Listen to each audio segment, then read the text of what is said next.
simple advice. So today I'm going to give you 7 simple rules of life that you should seriously think about. Number 1, make peace with your past so it doesn't interfere with your future.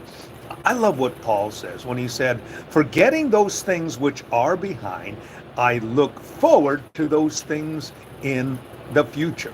Now, understand that there are things that happened yesterday that you have to take care of today. And there may be some things that happened last week that you're going to have to find a solution for this day. But you know what?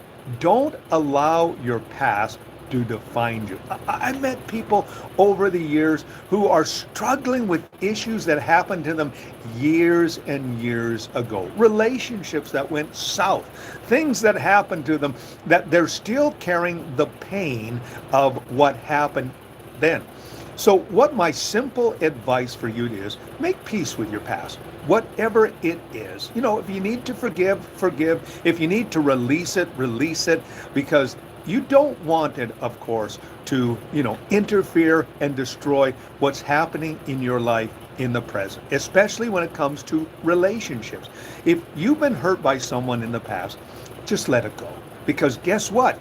It will interfere with your future and present relationships. Also, what others think about you is really none of your business. Remember, reputation is what people think about you. Character is what, of course, God and your spouse or someone who is really close to you, they know you. Come on, they do. I had an incident one time where there was a pastor who was, basically talking me down to, I was writing a newspaper at the time, newspaper articles, and I didn't know that this was going on.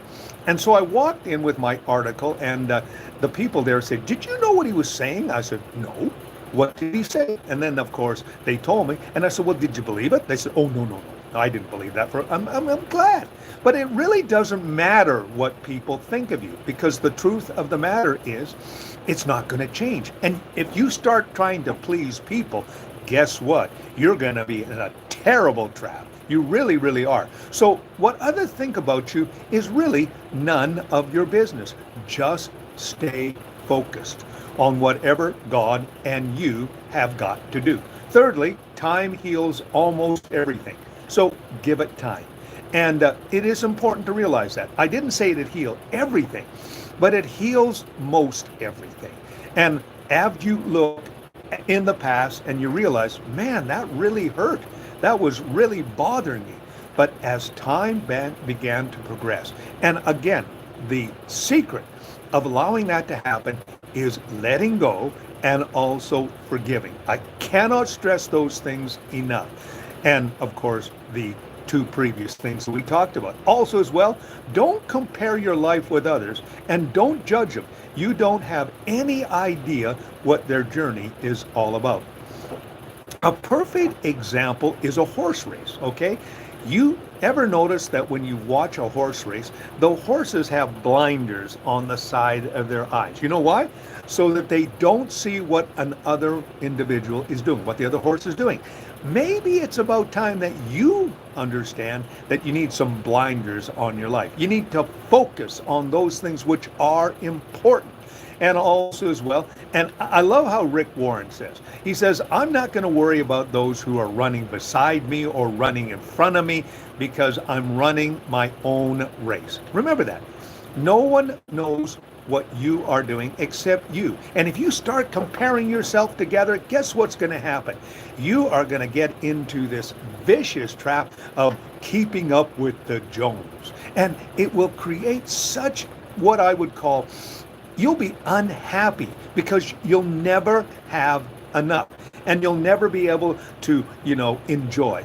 I have a wonderful friend. His name is Roger. He has a beautiful home in Mill Bay, and it's an arts and crafts home. Well, when I purchased an arts and crafts home, I never thought for a second moment that I was going to compare. And the other day I was looking at our home. My wife had beautifully decorated it. I loved it, and I absolutely love it.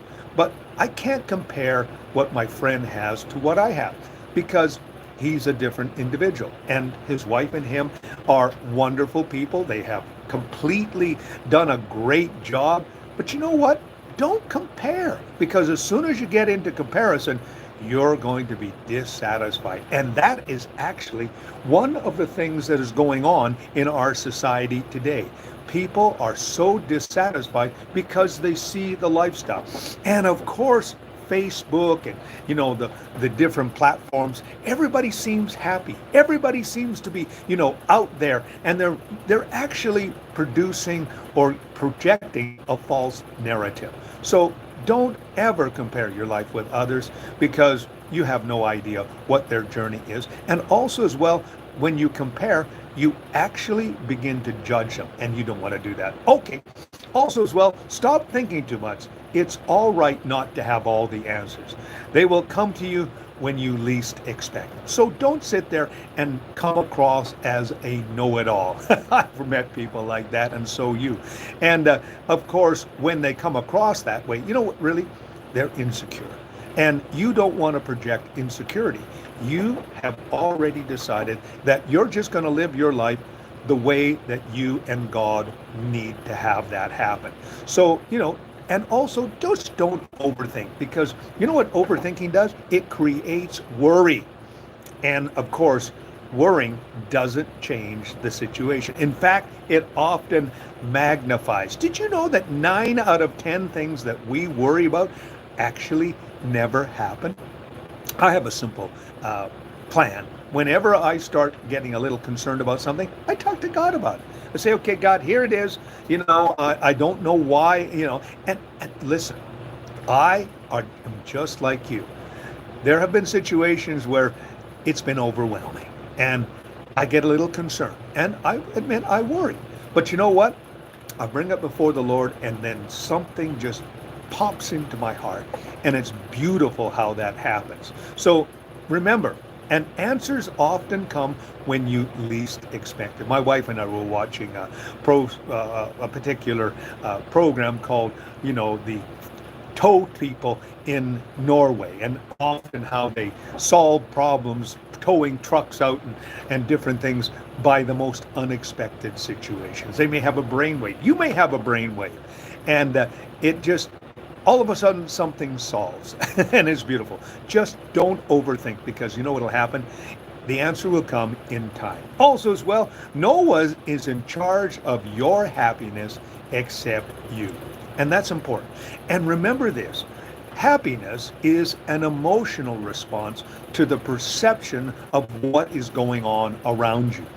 Actually, what you want is joy. Joy is that deep-seated contentment, knowing that everything's going to work out and that God has everything under control. And when you have that, then you are not flipping around back and forth trying to figure out, because in our lifestyle, in our society today, everyone says, you just got to do what makes you happy. No. Billy Graham said this. He says, happiness is a byproduct of doing what you know what to do, and also understanding that your life is in service not only of yourself, but others. I have discovered that when you actually do something for others, happiness is a wonderful byproduct. You know that you are touching others. It was Warren Buffett who said he learned this from his dad. His dad said, Warren, if you're ever going to be happy, he says, make sure that you are sowing and giving into other people's lives. He says that is the key to happiness. Did you ever think about that? Well, maybe it's something you need to think about. Also as well, smile. You don't own all the problems of the world. Don't create your own problems. It was Bobby McFerrin who said, don't worry, be happy. He would say it over and over again. Little, little song I wrote, and you sing it note for note, don't worry, be happy. Smile, okay? Listen, it takes 47 muscles to create a frown. It only takes 29. So let's be energy efficient. Instead of frowning, smile more, because you're just being energy efficient. You are creating a better carbon footprint. So let's talk about them again. Okay, number one, make peace with your past so it won't interfere with your future. What others think about you is really none of your business. Time heals almost everything. Just give it time. Don't compare your life to others.